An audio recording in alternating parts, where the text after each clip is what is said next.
Welcome to FIT, and thank you for coming this afternoon. My name is Brett Marcus. FIT has always been a part of my family.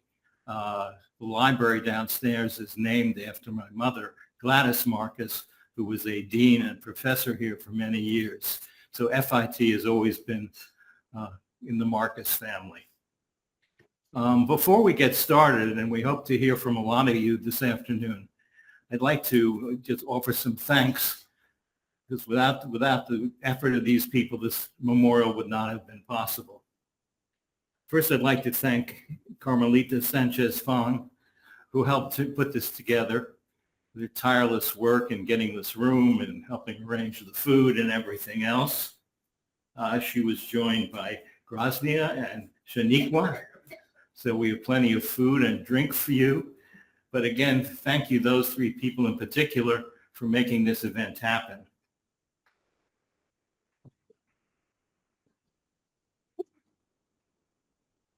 We all know that Harvey was a big collector, and he collected a lot of books. And I'm now very happy to report that dozens of those books have found a new home downstairs on the first floor in the Gladys Marcus Library. And again, I'd like to thank Greta Annett, Sarah Belasco, and Leslie Reston for making that happen. Now, if you're interested in books, there is still probably a few 100,000 to be had.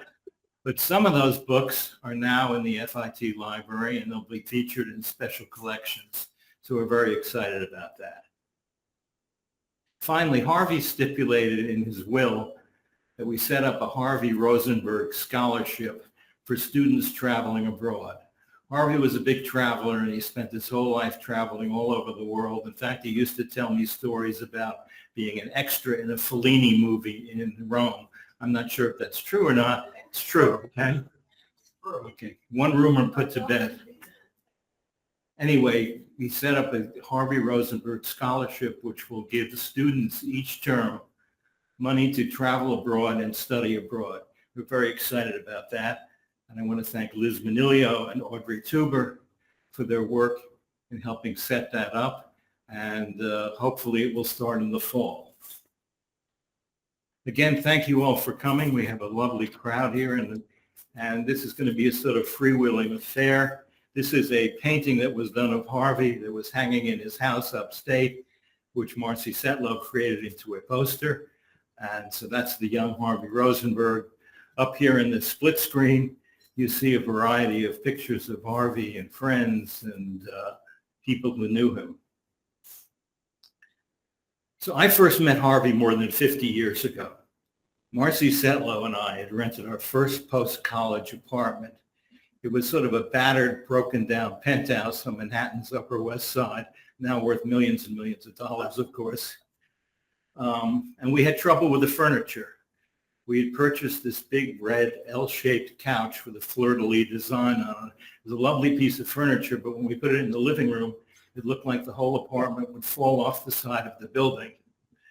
I mentioned this to my mother, who was then at FIT, and she said maybe she could get somebody from the interior design department to come over and take a look.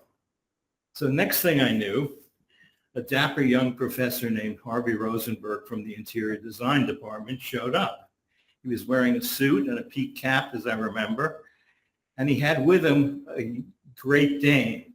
It was Harvey's pet. It was named Zuleika. It was waist-high, it was white, and it was blind, if I remember correctly.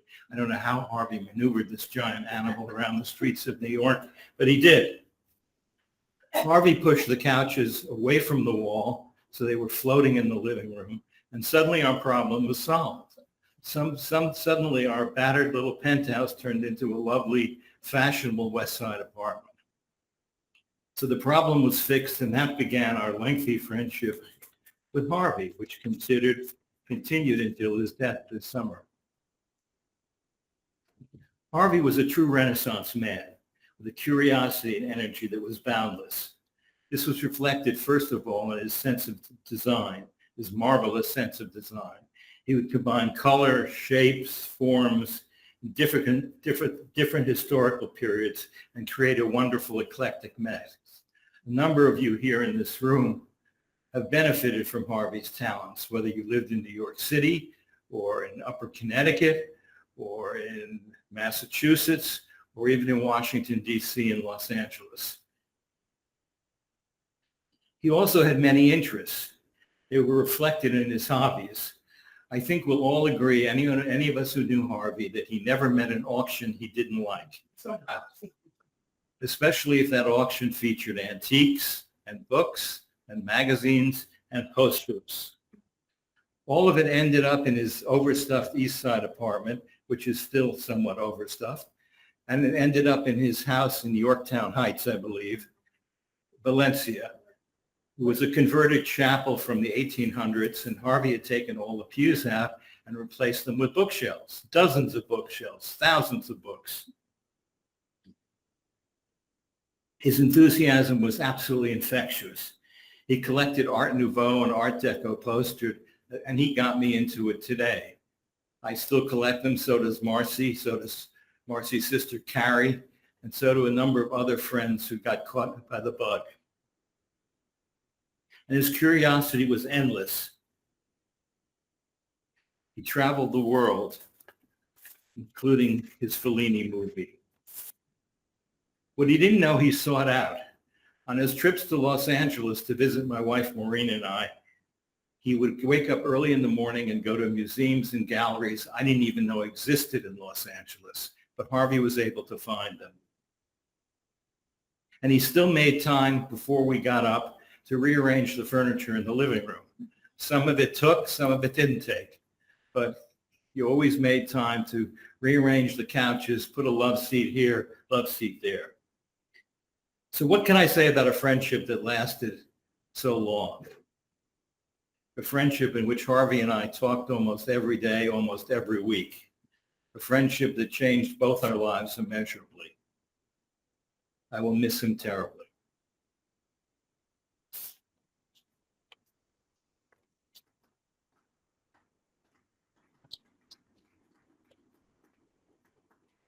Now I'm going to call a number of people up here.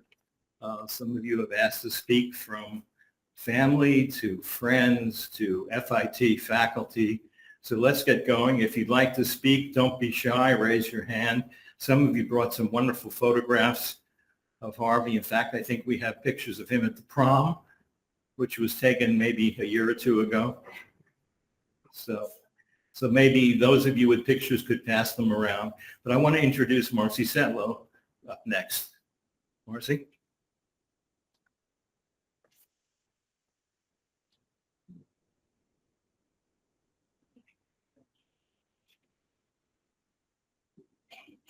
Welcome, everyone. I'm also very happy to see such a nice turnout for Harvey.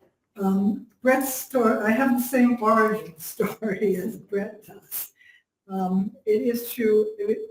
We had this couch, and Gladys kept, the whole room was listening to one side, and Gladys, I remember, said, "You need a very big piece of furniture on the other side of the room so it will straighten the room out." And when Harvey came and moved the couch, it's true, suddenly the room righted itself, and we said, "You're brilliant, brilliant. Can you help us?" And so Brett and I then began shopping with Harvey and hanging out with Harvey and learning from Harvey. And I must say, that was 1977 when we met Harvey. So I think it's 48 years. I live with Harvey every day, really. He's gone now, but I look around my apartment in New York and my home in Great Barrington, and there is so much of Harvey with me. He's, the fabrics, the interesting things on the walls, the posters. I think he's never going to be gone from my life. And, he taught me so much. And I think just his sense of fabrics, his sense of space, his sense of form, his sense of putting things together. Who knew that you made a small room look big by putting big pieces of furniture in it? It seems so counterintuitive, but Harvey taught us that, and in fact, it's true, much to my amazement. Harvey also was extraordinarily generous. Many of you know that. I mean, he was always bringing gifts. Some of them are very strange, but nevertheless, they were a reflection of his constant concern and wanting to do things for his friends. My partner David has two teenage sons whom Harvey knew from the time that they were 6 and 7. They hardly registered who Harvey was. You know, he was just this man who was in and out of the house, but Harvey never came without gifts for the boys. And gifts for everybody. So he was thinking of people all the time. He had a wonderful life. I spoke to him, like Brett, I spoke to him almost every day in the last few years because he was alone. Since his sister Barbara had died, he really had nobody else. And I was terrified that, he would end up dead and nobody would know. So I insisted that he call me every day. And so he did call me every day. And of course, when you're talking 365 days a year over several years, you explore a lot of subjects. And Harvey was very happy with his life. He was satisfied with it. He felt that he had done what he wanted, everything that he wanted, how he wanted to do it. He had traveled, he had experiences. The Fellini stories are true. I mean, the story he told me is that he was living in Rome for 3 years, and he was walking down the street one day, and this big black car pulls up to the sidewalk, and the window comes down, and this man looks out and he says, "Hey, ragazzo, vieni qui," which means, "Hey, boy, come here." And so Harvey walked over to the car, and it was Fellini, who apparently used to prowl around Rome looking for interesting-looking types, and Harvey was an interesting-looking type. I mean, he was tall and willowy, and he put him in La Dolce Vita. And if you ever see La Dolce Vita, you will see Harvey. He played Monica Viti's son, and there's a scene where they're walking through an old castle, and Harvey is there. So, so he lives on, and then he did continue to work in films. So, I mean, the other thing is, I remember, I always, the thing that I always thought that Harvey missed and I wished for him was that he had a partner of his own to share his life with. And I remember when he got like the third dog, the third of 3 at the same time, and I said to him, "Harvey, instead of having all these dogs, why don't you find a person to love?" And he said, "Well, I would find a person to love, but a person has to love me." And I thought, as Harvey's life came to an end and I saw all of the people who loved Harvey, all of the people who, his sister's friends, his friends, who were keeping in touch with him, who were calling him constantly, and who are, turning out today to remember him, that he would be very happy to know how many people really did love him. So thank you very much for completing that story.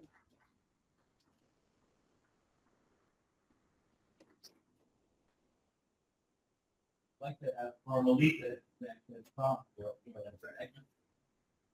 Thank There you. she is. Yes, yeah, I just appeared. Thank you, everyone. A very warm welcome to all of you. It is a pleasure to meet you in person. You have been getting my emails, but it's really a pleasure to meet you in person. And Harvey was a joy to have as a friend. And when I became the chair, he will bring me little gifts every year. The first one that he bought me was, so I'm a witness to his gifting. The first one that he bought me was a frog that had a fan in it. And he said that the days in the chair's office gets very hot very quickly. And so I should use that. The other one that he brought me was, and I will read it to you, and then I'll let the next person come up. He had come up and we had lunch together the previous week, and we had talked about what life was. And I said, no, Harvey, I said, I've been over 5 years trying to lose 3 pounds and it's not happening. And he brought me this gift, which I will read to you because it says fitish. It says F-I-T-ish.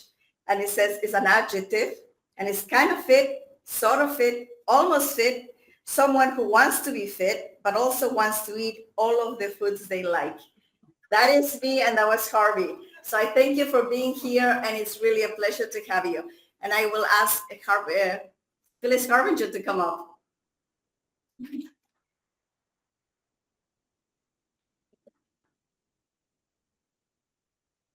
It's so great to see everybody here and hear stories about Harvey. I met him as a student. He was my history professor 3 times. And I learned so much from this man, and it really shaped my life and the way that I approach design.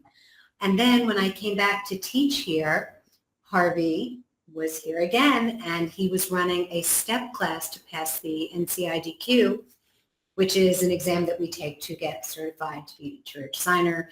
And he was amazing, the way in which he handled this big group of people stressed out about taking this unbelievable test. And I met someone else who's here right now, Benjamin, through step class.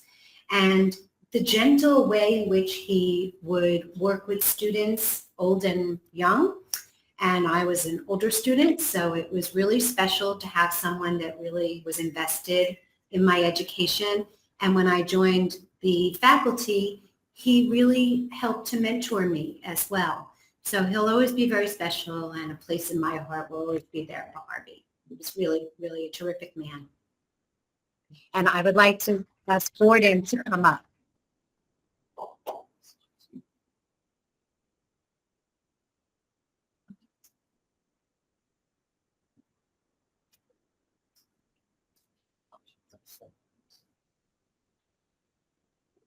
The reason I ever came to FIT was that I met Harvey on the street one day in August. I had met Harvey as a fellow student in the then Museum Studies program here at FIT. And Harvey said, I need a teacher for the fall. Can you come and teach? So I did. That was 1995. And I had to invent myself as a teacher of the history of design. He gave me slides. Sometimes I would not return them in the proper order that he wanted them to be returned. And I always heard about that. Oh, I was such a bad boy. But that was 25 years ago and more, and I retired here as a full-time student. Harvey was an interesting man. As we've heard, he was well-traveled. He had incredible interests. He loved to buy things, and I understood that because I like to do that too. Harvey far outstripped me in books. I only have about 3,500 books in my apartment, which is nothing to our Harvey. But I saw him. I looked at his books one day. I was in the apartment seeing all the posters and everything. And he said, Harvey, what is this? He said, it's a complete run of a German humor magazine. I said, Harvey, do you read German? He said, no. He said, but they looked interesting. And I understood exactly what he meant. Harvey and I were, we were hired to rewrite a book. And that turned into many afternoons at Starbucks, getting high on caffeine, trying to rewrite this book. And Harvey had definite ideas about what was to be done and how to do it. The only thing he couldn't deal with was deadlines. There was the deadline from the editor, and there was Harvey's deadline, and they were far apart. And I would work first thing in the morning, and he would start at midnight. And we never got the book published because we produced 2 so disparate sections of the book. The editor had no idea what to do with them, and we slowly disappeared from the publisher. Okay. I heard a completely different story about the movie. that he was in Ben-Hur that was being filmed in Rome, and that his feet were in the scene where Jesus fell with the cross. Who knows? Anyway, I call Ellen Fisher.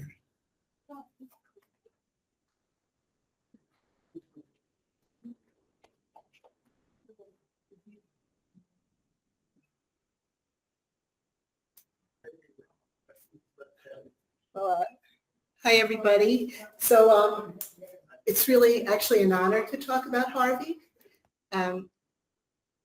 Get the top of my head. There we go. So I knew Harvey as a student, as a colleague, and actually before I was a student, which is kind of amazing because I was 25 years old. Yes, 1978. You can do the math. But this is the beginning of a legacy. And I think we probably all have these legacy stories about Harvey because not only was he a character, but he really was an educator. I was 25 years old. My dad had just died. I thought, well, if you can die at 55, you can better start your life right now and not put it off. So I decided to live my dream and come back to New York from Ohio, God forbid, and study design. And I applied to FIT. And I had to bring a portfolio to the cafeteria, and all the tables were lined up, and there was this man, right, very urbane, this tall, thin, bald man, and I showed him my portfolio. It was probably shaking, and he looked at it and he said, "You're in." And I said, what? We said, well, they do something in admissions, but you're in. And, I went home on a cloud. It was amazing. And I started at FIT, and of course, he was my teacher, Mr. Rosenberg. There he was in his corduroy jacket and his corduroy vest, and very much the country gentleman, and with his, I used to call it, now I shouldn't because he's gone, but I used to call it his mock English accent. Who knows where he was brought up, but he sounded very urbane. And I took history with him before he taught studio. For years, nobody would let him teach studio. So he finally got into studio, but I took history with him, and we were walking up and down Fifth Avenue, and he would point to the buildings and their replacement windows, and he would say, "That is hideous. They have no eyes. Their eyes are blank. Buildings need, mullions." And I never really forgot that. I can't go down Fifth Avenue without thinking about replacement windows and what that architecture was meant to look like. So years go by, I open a design practice. I'm working for a design firm. And Marty Zelnick was the chair, and he invited me to come back and be a juror, and then I got a full-time line in the department. And suddenly Mr. Rosenberg was my colleague, which was pretty amazing. It took me a little while to get over calling everybody Mr. Zelnick and Mr. Politis and Mr. Rosenberg, right? So I joined IDEC, the Interior Design Educators Council. And I was going to my first conference, which was in Grand Rapids, Michigan. That's kind of far from New York. And Marty was there, and Ron Lubman was there, and I think we were having margaritas in the hotel lobby bar, and in came Harvey. Well, where were you? Well, he drove. So I'm very impressed with all these stories of how he got to Europe, because as far as I knew, he would not get on a plane. And he drove to every single IDEC conference. And he had friends, and still does in that organization to this day, who adored him, and really adored him for good reason. So as his colleague, he really made a big difference to me. Now, where does the question of legacy come in? So I see many people I know in this room and many that I don't. I taught at FIT, and then I went to New York School of Interior Design, where I'm the Vice President for Academic Affairs and Dean, and I still teach, and I still talk about windows. But I look in this room, and I see people who are my students here at FIT, right? Would you raise your hand if you were? And if you want to talk about legacy, they're teaching here. They're teaching the next generation of design students the way that I learned from Harvey, taught them, hopefully. Many people taught them, and they're continuing to teach. So a pretty wonderful thing to be proud of. And I really have great affection for him. Thank you. Lee Stewart is next. Lee Stewart here. I'd like to Gosh, we got me again. Here.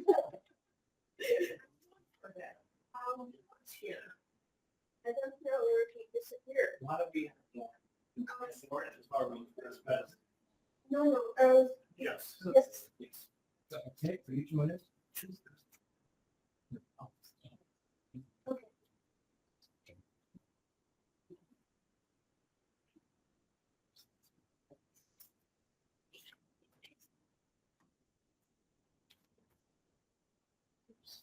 Harvey and I were part of each other's lives for 88 and a half years. And my thoughts of Harvey that I'm going to share with you today end before any of you even knew that he existed. So when we were kids, Barbara, his sister, and Harvey lived in Staten Island. And to get to Staten Island, you needed to go on a ferry. That was the way to go. And so there was an adventure to make that trip to Staten Island. And it colored all of our times together, that to get there, you had to go out into the water where you get that incredible sight of what the city is and the Statue of Liberty. And then Harvey and Barbara's house. And one of the things that I remember in wandering around in the house was a big pile of Life magazines. Who knew what was going to follow that big pile of Life magazines? It was happening even when he was young, that he was putting these things together. We went to summer camp together. And I ended up in the infirmary, talking about the late 1940s now. Harvey figured out a way to get word to my parents, come and see Warren, he's not doing good. My father came, took me home, and it turned out that Harvey saved me when I had polio. Yeah, I still don't know how he managed to get in touch, with my parents and tell them, come and get him, he needs you. When I was in college, I got a book. And I unpacked the book from Harvey. He was in Europe. And the book on the cover said it was for Copenhagen, Denmark, to be able to walk the streets and know where you were in Copenhagen, Denmark. I took off the cover and it said Lady Chatterley's Lover. How thrilling it was. How thrilling it was to have Lady Chatterley. I think it was more thrilling to hold it than to actually read it when the time came.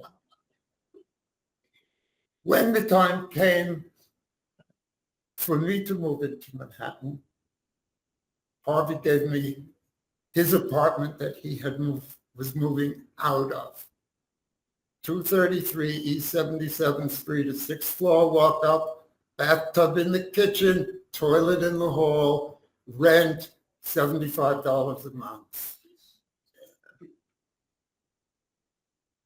So I hear your stories that all begin after my little stories are ending. And some of you knew that he and I went up and back from the house upstate in order to close on it. And I think we knew, and I'm sorry that we were not more explicit about it, but we knew how big the closing was going to be. And it is a treat for me to hear all of you who shared life with Harvey and to hear the life energy coming out of the things that you were saying.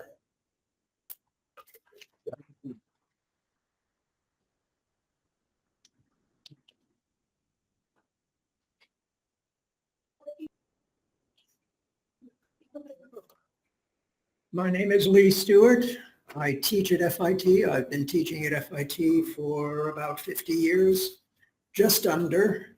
I will take a class next semester, and that may very well be the end of it.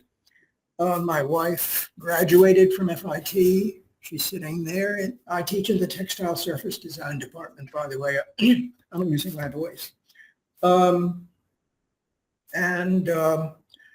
I met Harvey in the middle 50s, 1950s, when he was with Adrian. And just going to school. I can give you a little more dimension, perhaps, to the Rome period, because when Harvey was going to Rome, I had a lot of friends in Rome at the time, all Americans and one Brit, but all Americans who were living in Rome for that time. It was past the time that people went to live in Paris. People were going to live in Rome in the 50s. And Harvey was going to Rome, and I sent him to my friends in Rome. And like everybody else that I knew at that time, he was giving lessons in English at the English Language Institute in Rome. And he was tutoring a young actor who in English, and he somehow fancied that, or somehow got an introduction to Fellini, indeed. And he was in Dolce Vita. He had one line. The photographs that were on the invitation, by the way, that Carmelita sent out, were photographs that I still have from Harvey, from Rome. And they were the photographs that he was going to use for his theater career, for his film career. So I don't know of any further film that he ever made. He had one line in Dolce Vita, and it was coming out in the sunlight in the morning. And I don't know of any further career that he had in acting, but my friendship with Harvey was very early, and when he came back, we saw each other from time to time. We didn't have the kind of constant relationship that many of you have. We did have dinner. Sheila and I had dinner with him a couple of years ago when he related his eye story to us, which was very sad. And we've both been at FIT for a very long time, and we would run into each other or meet from time to time. And that was it. That's my whole story. Hello, can you hear me? Yes. Hi. I wrote out a speech. So I'm going to read it as I wrote it. It says, and can you hear me well enough? Can people hear me? Yeah, we can hear you. It's great. All right. Hello, good afternoon. My name is Cornelia Kalischer. I consider Harvey to be a friend. I've known him for 67 years. Harvey met my mother, Angela, when they were young, 17 years old at Pratt Institute. They shared a friendship for 68 years along with their friend Adrian. They danced and acted in plays and gallivanted around in the city. Harvey said he often had a meal at my mother's parents' apartment and felt at home there, but mainly enjoyed her father's large collection of political satire books. They shared this love together. Harvey would come to visit my mother, who married and lived in the Berkshires, and later, when my sister and I were born, my sister Tanya, came to visit us too. Visiting was always a special treat, as my mother was so happy to see her dear friend. I remember them going for walks together in the gardens where we lived. I do not remember Harvey speaking much about his parents, but he did speak of his love for his sister and later this loss. Harvey lived in New York City forever in the same apartment for years. He was a real mensch. Tall as a beanpole, he could stretch his long neck to the tippity-top bookshelf, looking for a favorite piece to read or flip through his home, which was full of many artifacts. Harvey was a professor and then chair, as you know, of the interior design department at FIT for 45 years. He loved his job, his colleagues, you guys, and his students, also you, all of you. He would especially tell me about the trips he arranged for them abroad, taking students to Italy. He also traveled on his own, enjoying the architecture and museums in Europe, just as you've all said. Harvey bought a church in Upper New York State, Falacia, which he made into his home to come to on weekends, summers, and getaways. Here he gathered many books and other collectibles. This was his passion. He filled this place to the brim and so built another home to live in next door. But then sold this off again. He has some anguished times later in his years trying to manage all of this. Harvey loved his dogs. They were always by his side, keeping him company. I remember he had 3, maybe even 4 at one point. They were yappy little things, and I hated going for a ride in his car, for there was dog hair all over that would stick to my clothes. In the end, there were still 2 old dogs, one blind and one deaf. He had a dedicated dog walker who I've not met, but I would like to, and made sure that they would be taken care of. And later, this man helped Harvey in many ways, too. Harvey bought a gift, just as you all have been saying, a piece of clothing, a bright pattern-colored scarf, or an angel figurine to my mother, Angela, for her name's sake after she had a massive stroke. He would visit with her at her home for 15 years after her stroke, as often as he could. He was an angel himself, as these visits brightened her long days, immobilized in her wheelchair. Harvey, my husband, Kevin, and by the way, I want to say we wanted to be in person, but my husband had a stroke last week, and so we couldn't travel down, but we planned to. I wanted to meet all of you. And he's right here, though, but he's okay. So he was an angel himself, as these visits brightened her long days, immobilized in her wheelchair. Harvey, my husband, and I would take her out, and we all would go for a meal and visit together. This was a real treat. Harvey was always careful with what he ordered with his diabetes. It was always so wonderful to see my mother laugh during these moments.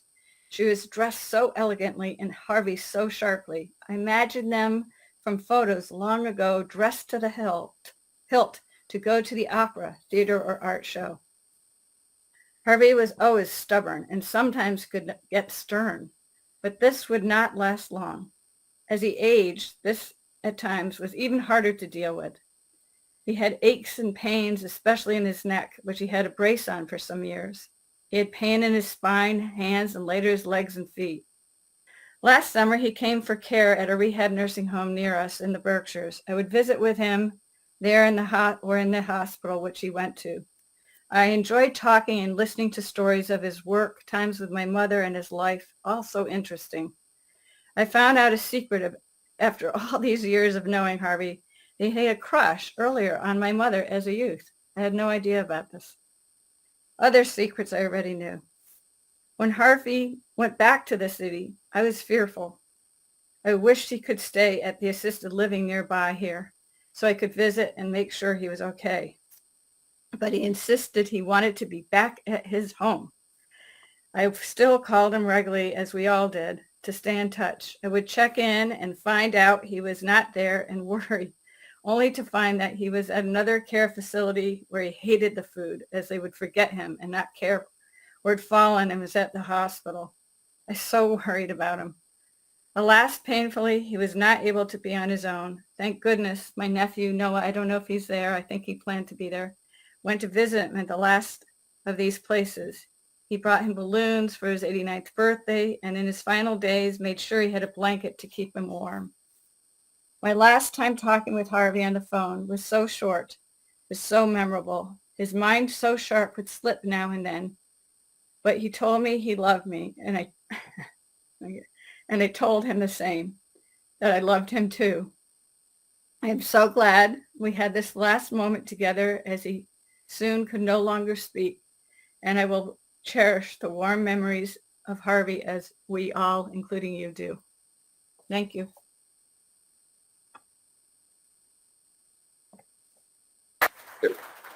And now we're going to hear from Tanya. Tanya? Yes, here I am.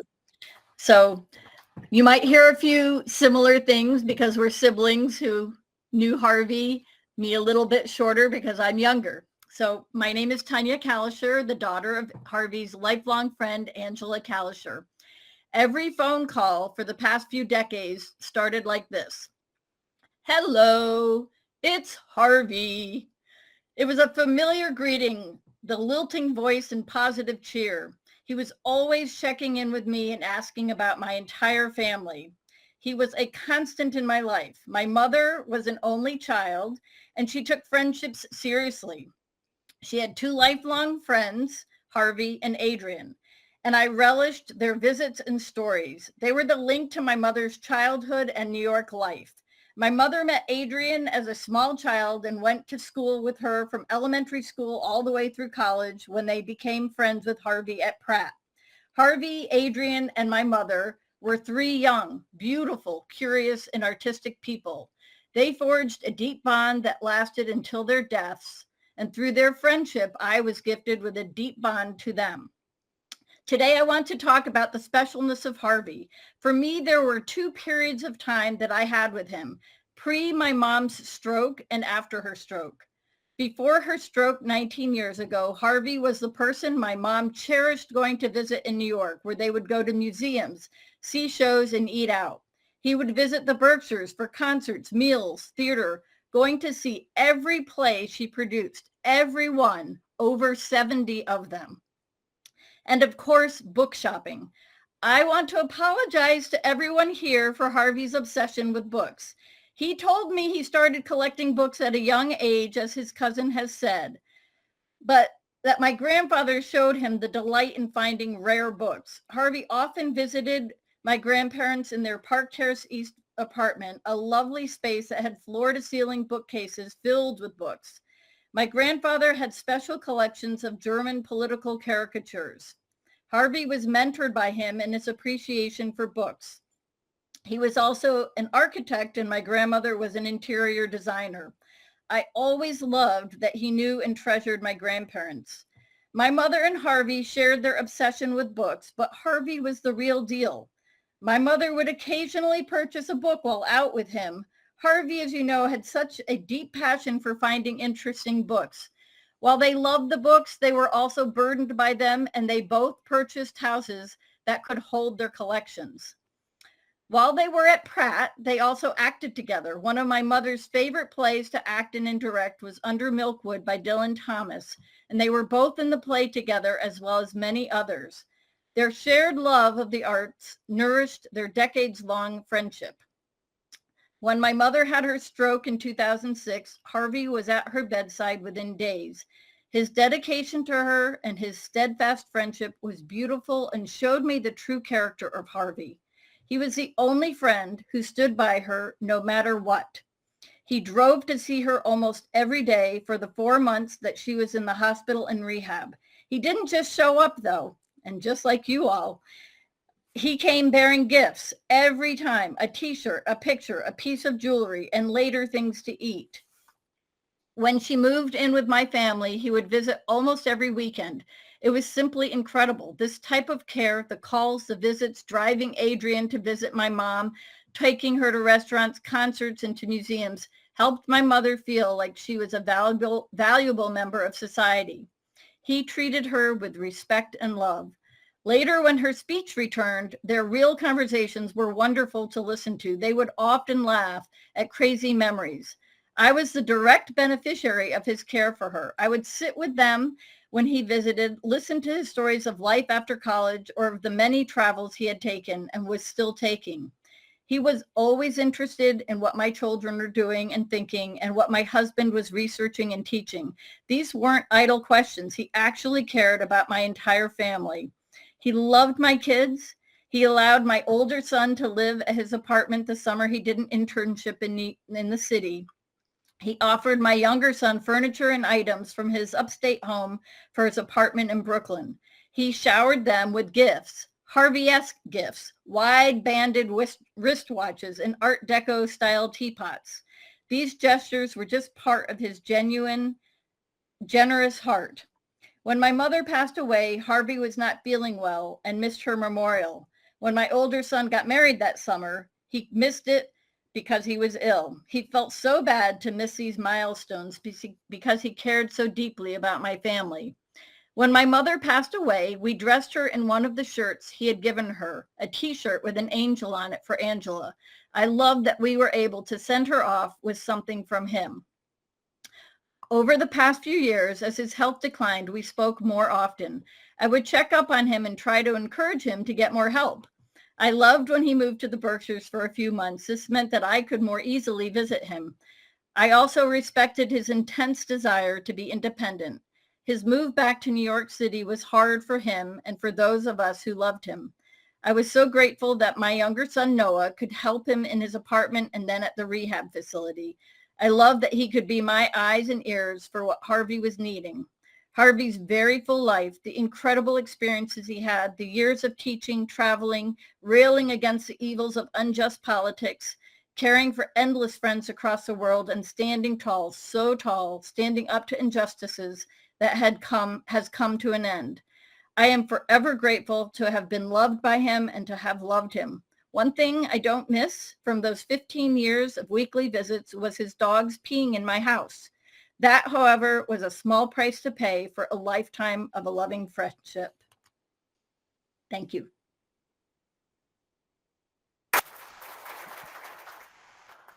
Thank you very much, Cornelia and Tanya. Would anyone else like to speak? Please come introduce yourself and come on up here. You are? My name's Bianca. Bianca. Yes. Hi, I'm Bianca. I learned Harvey the last 10 years. I was his neighbor, so I think he lived at 200 East 63rd Street for 50 years, and I was there for 10 years. It's so nice to meet Mark. It's so nice to meet Marcy and cousin. I've heard all these stories. And just the last 10 years, especially the last 2 years with Harvey, he was so determined. We have 2 little steps up. He'd go with a 20-pack of Poland Spring water, so determined to just do everything on his own. He didn't want help from anything. I'd ask him to get anything, but he's just such a special person. My mom wasn't well. He'd always come up to visit us and have tea and tell these stories, and I wasn't really planning on speaking. And to me, the gift is Harvey himself. I never got the Harvey-esque gifts of these things, but such a beautiful person, and still it hurts me here today, and I wish he could be here. And I feel like the mold was kind of broken with someone like him because he was such a soulful, deep, lovely person no matter what, and help spirit. And when I go visit him in the nursing home now, it sounds like you brought the balloons. He told me women brought them the balloons, by the way, so it sounds like you brought them. But he just wouldn't give up. And I'm like, Harvey, aren't you depressed? No, I'm fine. And he just was just so strong and beautiful. So I know, Marcy, when you say you wish he loved someone, and I loved him in a different way as we all did here, but he really, I think he wanted it the way he wanted it, obviously. And I wish I had the years that you guys had previously here at FIT, but I just thank you and glad that I could speak. So thank you, everyone. Thank you.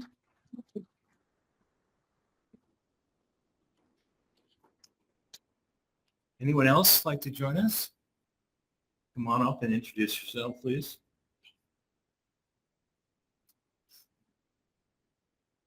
I'm Shannon Leddy. I'm a former student and now current faculty here at FIT. Even my 4 years as a student here, I actually never had Harvey as an instructor.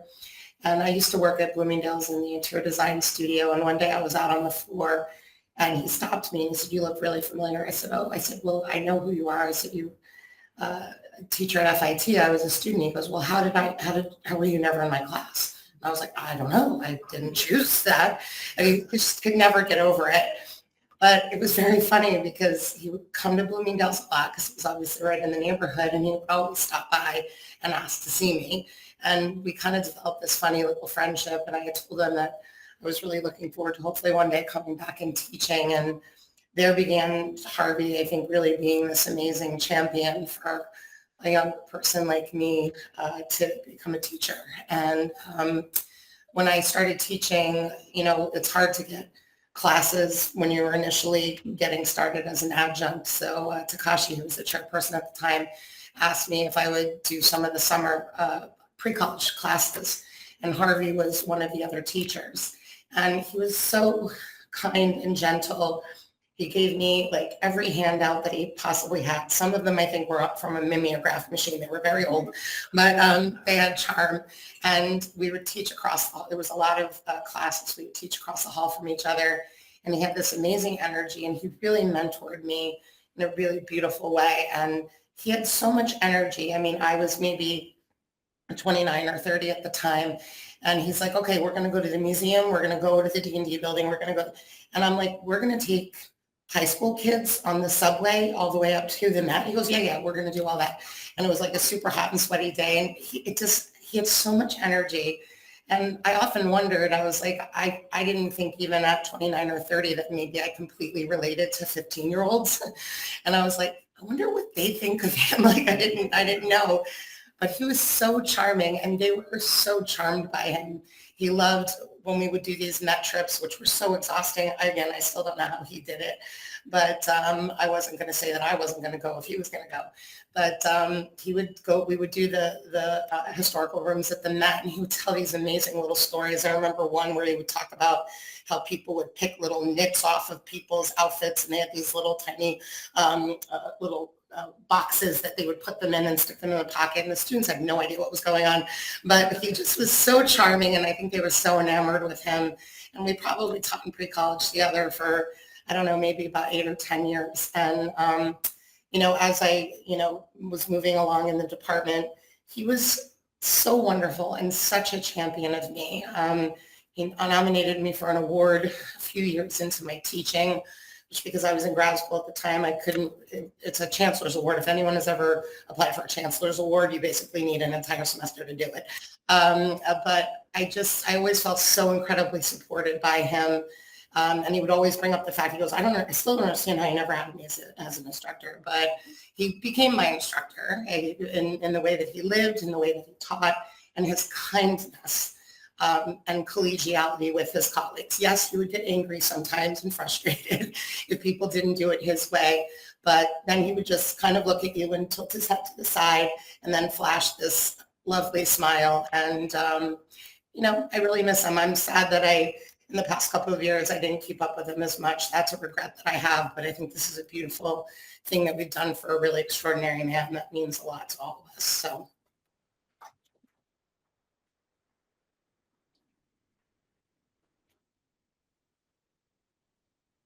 It's fascinating hearing about Harvey Rosenberg as a professor. I knew him, as many of us did, as an interior designer and as a very close friend, but not as a professor. And I'm a broadcast journalist, but I spent 7 years teaching journalism and documentary films on the West Coast. And I'm curious listening to his colleagues and his students talk about what it was that made him such a special teacher. And anyone wants to contribute to that more, I'd love to hear it, because it's just fascinating. Please join us.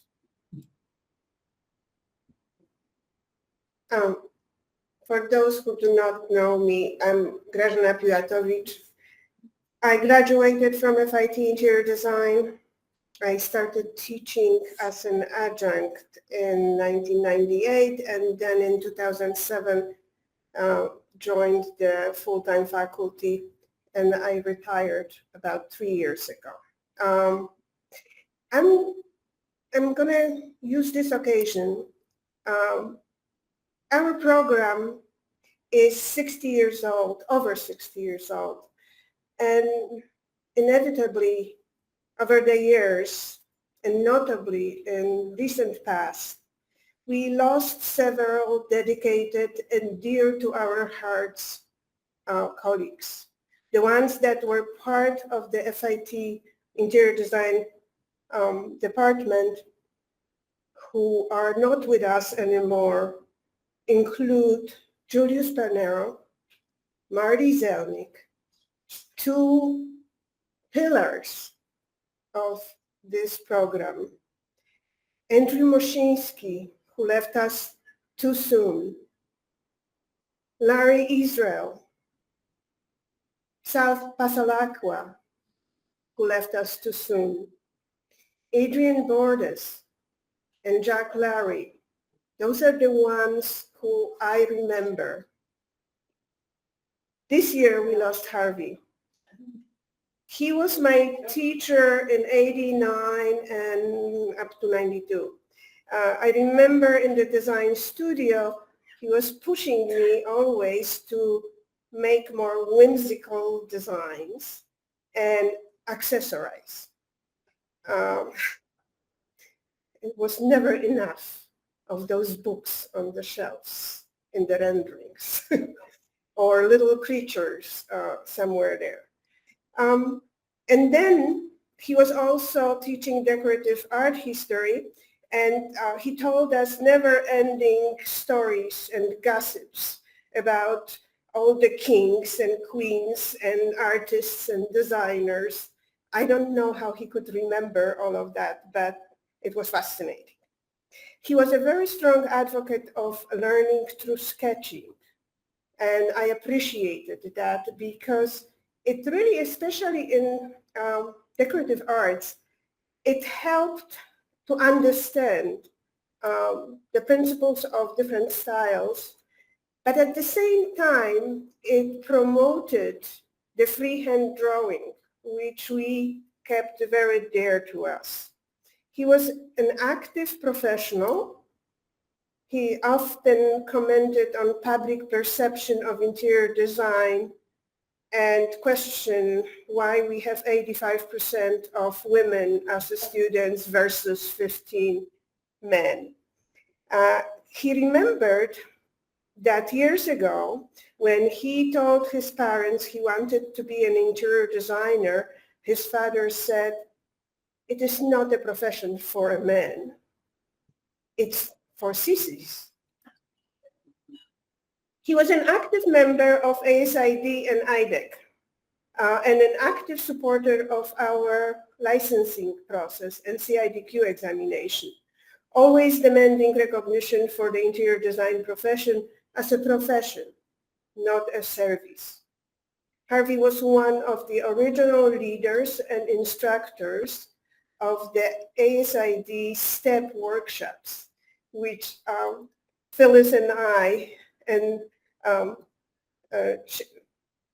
also, yeah, Shannon as well, benefited from and made possible for us to pass those exams. So I was his student in that as well. For over 20 years, he was my colleague when I joined as a faculty.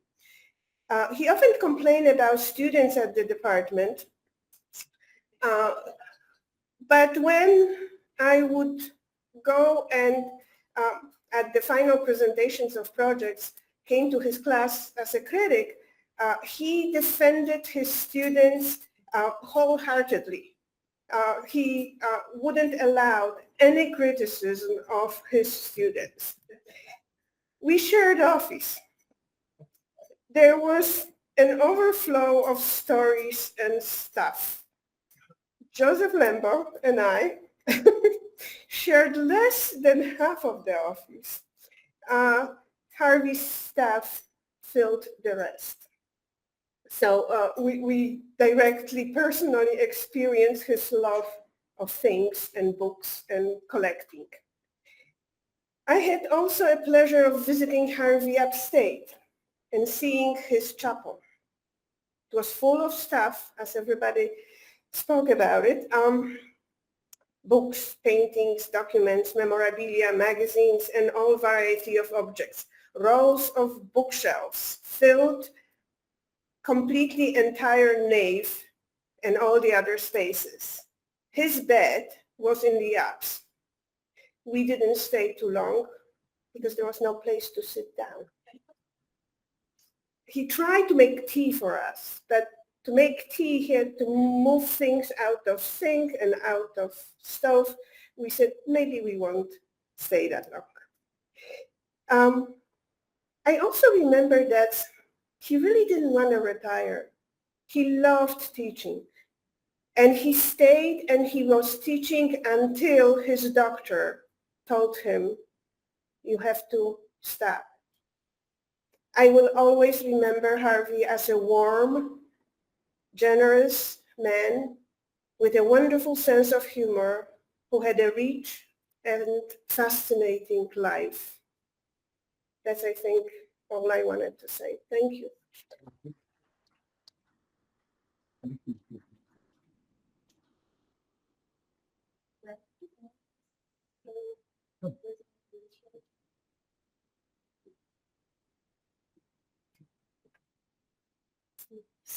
I'm Carolyn Setlow, Marcy's sister. So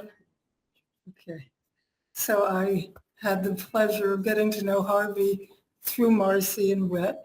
Yes, I have a poster collection too. Yes, every home I ever lived in and Harvey visited, he told me the furniture was in the wrong place, and without even asking permission, he would move it, and he was always right. And so I never resented that. But there are a couple of things I wanted to say about Harvey as I listened to all of you. He did see the world differently, visually. He saw things differently. It wasn't just moving the furniture around. I remember when my older son, who's sitting here today because Alex and Daniel had a relationship with Harvey too, I had with my husband, where their father had moved into a new apartment and wanted to build bookshelves, cabinet, not bookshelves, but just cabinets, built-ins in their bedroom. And Harvey said, well, I'll just design something. And I was anticipating a design that would basically be rectangular boxes with cabinets, and you would open them up and you'd have the shelves and they would go floor to ceiling. Harvey arrived with the designs. He designed a landscape of Manhattan. It was the skyline. There was at least 10 side-by-side cabinets, each at a different height, each representing a building, and it was this height and that height and that height. And it was a spectacular piece of sculpture. And yet it was as utilitarian as anything I had imagined, something I would never have pictured. And that was Harvey. The other thing I did want to say, because I had the fortune of spending time with Harvey when he was going from nursing home to nursing home, because my husband and I are in Manhattan much more than Marcy, so I felt that I could sometimes represent her in visiting him. And what struck me is, he was, during some of those visits, in really terrible physical shape. Any of us might have complained. Yes, he complained about the food, and he complained about the roommate. He never complained about himself. And he was so optimistic. He was always going to go home and live in his apartment and continue to buy his own food and to buy his own books. And I thought, and he wanted me to know, as maybe he wanted all of you to know, that he had a full, wonderful life. And that was a lesson I hope I learned from Harvey, to appreciate what he had, to not feel sorry for himself, and just to be grateful that he was still alive and going home. And that's the lesson I learned from Harvey. Thank you.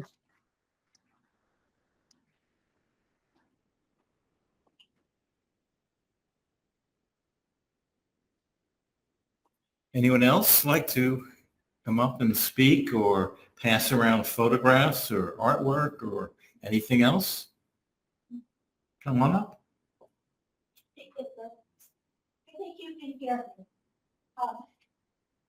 Someone mentioned how Jack Harvey was when they met him. You should talk because people online can't hear you. Yeah. Would you talk at the podium because people online can't hear you? Yeah, people online would like to hear you. Yeah, sorry about that. Thank you. What am I speaking into? You can just speak into here, just in general, yeah. Or the mic. Just wanted to mention, well, that is better, that Harvey was dapper in high school. He was the only boy I knew who wore a shirt and tie every single day. And I'd also like to mention that my living room is still exactly the way it is when he and Barbara came and moved the furniture when they came for dinner about 55 years ago. And before I leave, does anyone have my picture? I passed my picture around.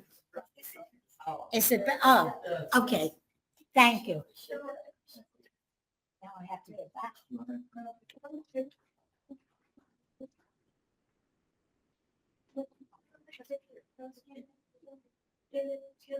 Hold it up to the camera. Yeah, we can hold it up. It's a photo. Nope.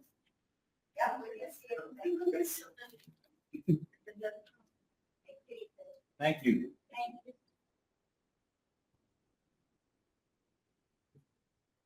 Thank you, everyone.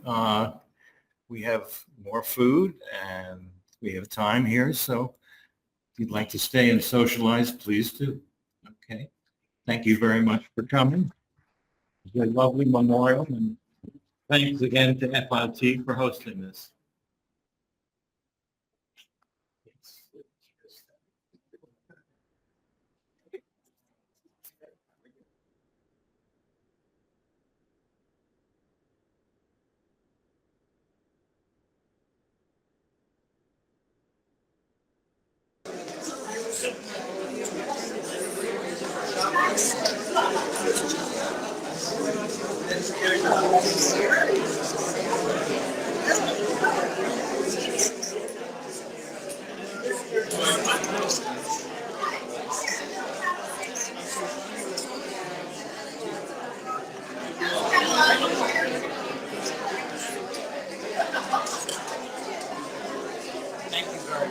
You're very welcome.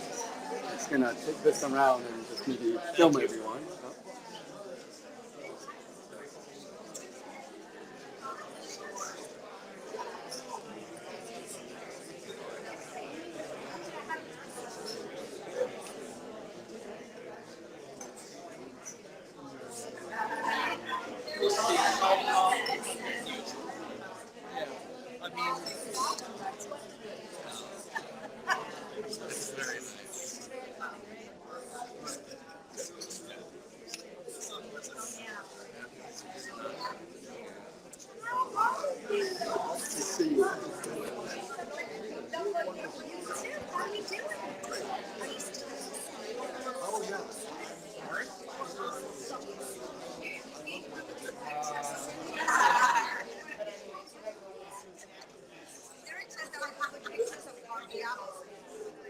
We could run the slideshow, yeah.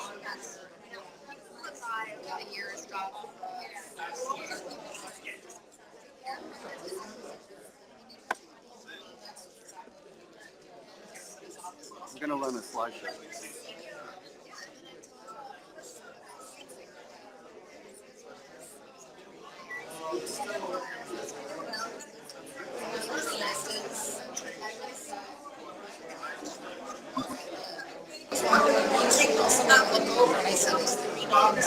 Coming from this car. And then I'm like,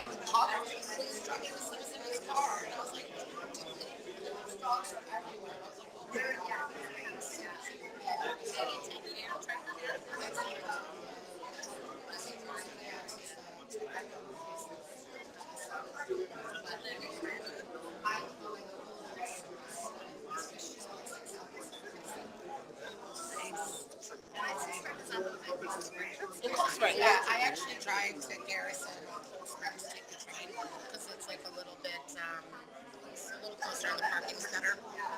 Everything's too big up here closer at night than where I live. So that was nice to have it. Yeah, you did a great job. Whatever it was. You guys are good otherwise.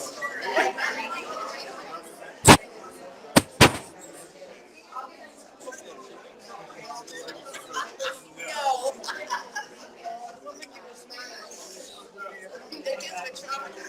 I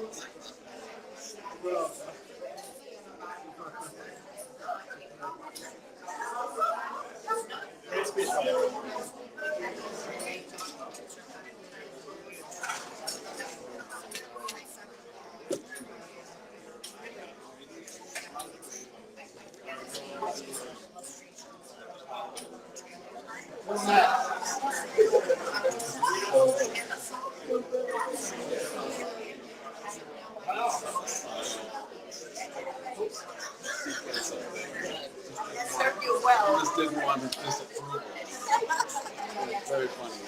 But also I had, long after I graduated.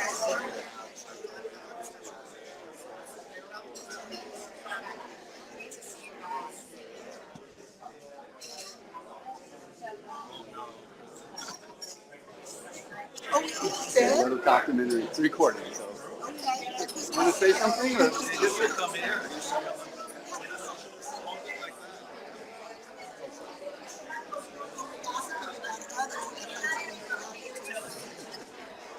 We were. I have to check my schedule because we have stuff happening. Yeah. I'll try.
Ever since then,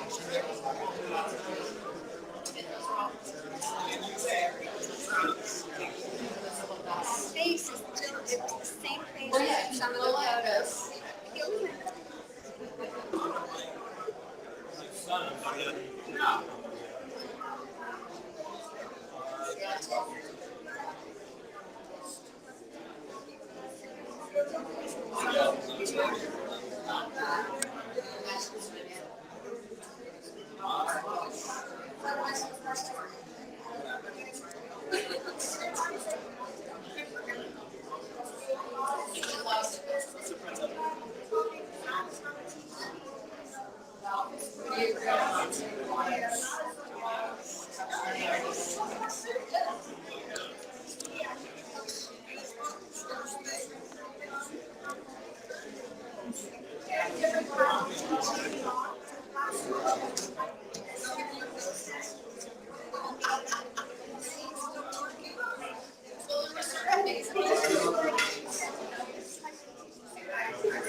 I'll send you the photos. Thank you. Oh, buddy.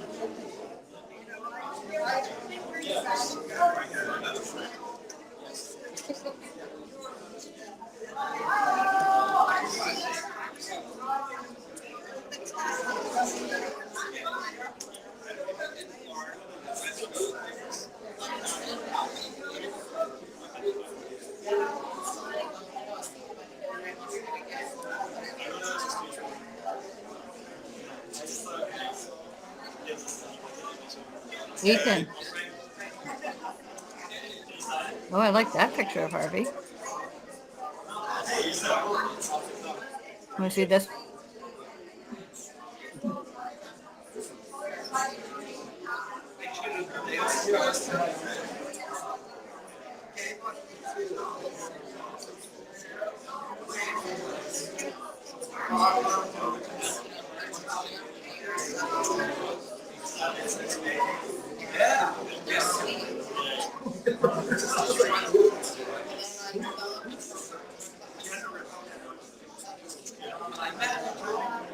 Ethan, you did a great job.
Look over and I said, "There's 3 dogs coming from this car." And then I'm like, "Please try to get this in his car." And I was like, "Those dogs are everywhere." I was like, "Oh, where are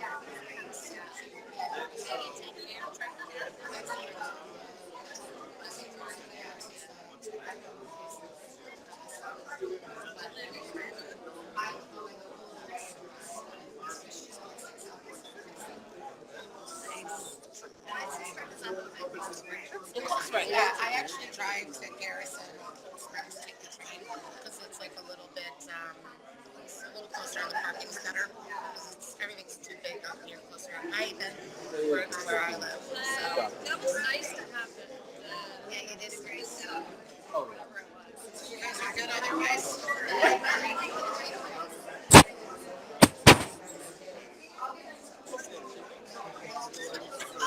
No.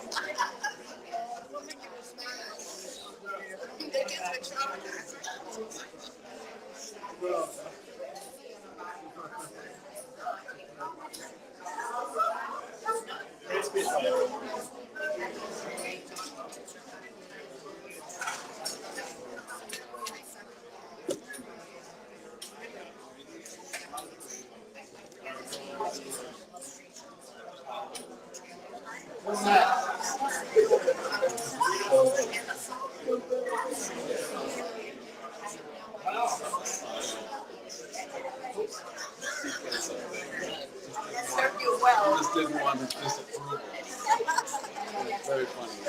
But also I had, after I graduated,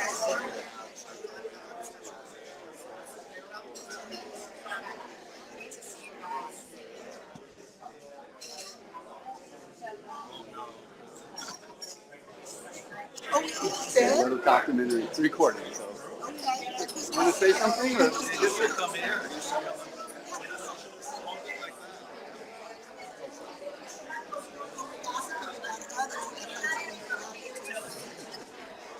We were. I have to check my schedule because we have stuff happening. Yeah. I'll try.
Ever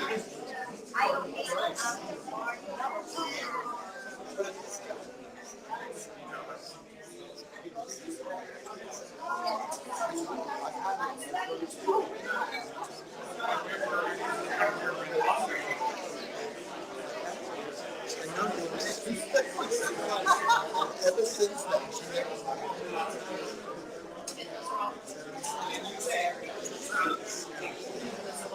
Face is still it's the same face as some of the photos.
I'll send you the photos.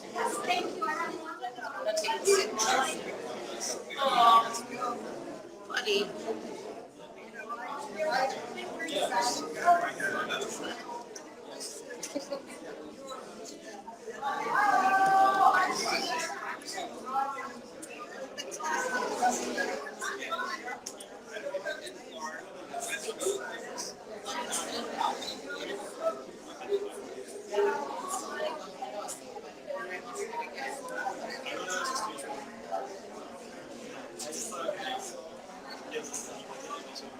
Ethan. Oh, I like that picture of Harvey. Want to see this?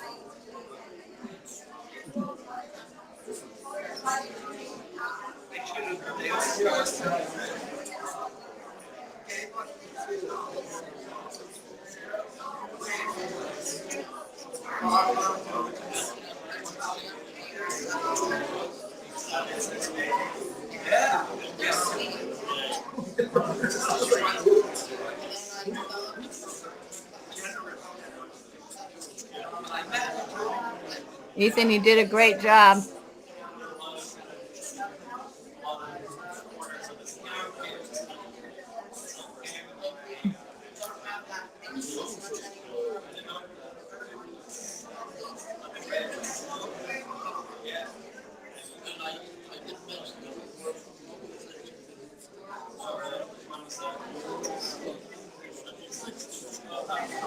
wow, all of those.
Thanks for putting it all together. Yeah, sure. Let me. Nice work. Yeah, no, thank you. Thank you, Stan.